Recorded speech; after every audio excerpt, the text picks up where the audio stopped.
استاد چگونیان شابگون کی بود و چه میکرد؟ شابگون یه سر کرده زنی همین که اون گفت مثل این بازاری که ساخت درسا یه همچه اسمی داشت. یعنی آدمی کله گنده ای بود. خانوم بود، زن بود. خب و کجا خونشون کجا بود؟ همونجا زیر بازرچه. زیر بازرچه علی قلی آقا. خب هیچی. اون وقت بعد میگوین ماهی یه بار چی کار میکرد؟ نه ما یه لپه هفته یه لپه این سر و نیم محل را برده میشه.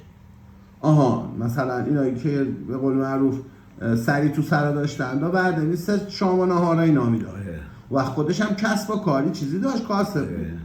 ها یعنی جزو تجار بود و به خاطری که تاجر بود بقیه را شبکه سازی میکرد.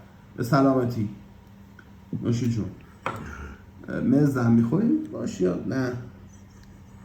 به خودش مزه لوتی خاکه. خب اون خیلی خوب آدمی بود. چطوری بود؟